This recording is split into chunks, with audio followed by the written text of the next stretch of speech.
साल था 1954।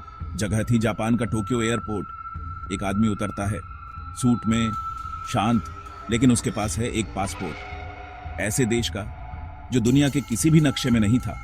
उस देश का नाम था टॉरेड। क्या यह धोखा था या फिर यह आदमी किसी और ब्रह्मांड से आया था?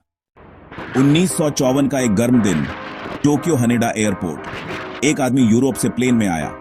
कस्टम अधिकारियों ने उसके पासपोर्ट को देखा। उसमें लिखा था देश टॉरेड।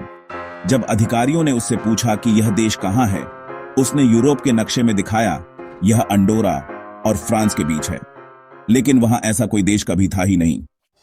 वो आदमी बहुत आत्मविश्वास में था।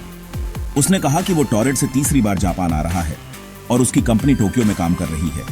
पर जब अधिकारियों ने कंपनी और होटल को फोन किया, कोई उसे पहचानता ही नहीं था।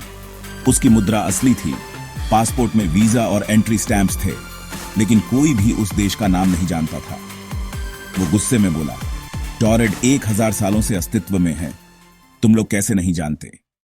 सरकार को शक हुआ, क्या ये कोई अपराधी है या फिर कोई जासूस? उन्होंने उसे एक होटल में रखा, गश्तदार ताले और 2 सिक्योरिटी गार्ड्स के साथ। वहां कोई खिड़की नहीं थी। अगली सुबह जब दरवाजा खोला गया, वो आदमी गायब था। पासपोर्ट नहीं, बैग नहीं, कोई सबूत नहीं, जैसे वो कभी वहां था ही नहीं। तो कौन था वो आदमी? पहली थ्योरी मल्टीवर्स।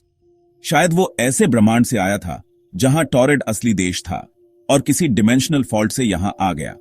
दूसरी थ्योरी टाइम ट्रैवल। क्या वो भविष्य से आया था या अतीत से, जहां नक्शा कुछ और था? तीसरी थ्योरी गवर्नमेंट एक्सपेरिमेंट। क्या ये कोई सीक्रेट एजेंट था और फिर उसे गायब कर दिया गया?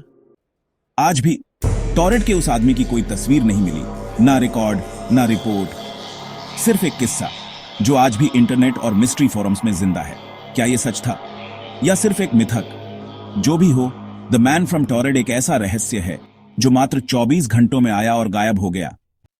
तो दोस्तों, क्या आप मानते हैं कि मल्टीवर्स या टाइम ट्रैवल वाकई संभव है? क्या कभी कोई और ऐसा अजनबी सामने आएगा? अपनी राय नीचे कमेंट करें और चैनल रहस्य गाथा को सब्सक्राइब करें ऐसे ही और दिमाग हिला देने वाले रहस्यों के लिए, क्योंकि कभी कभी जो दिखता है वो हमारी दुनिया का नहीं होता।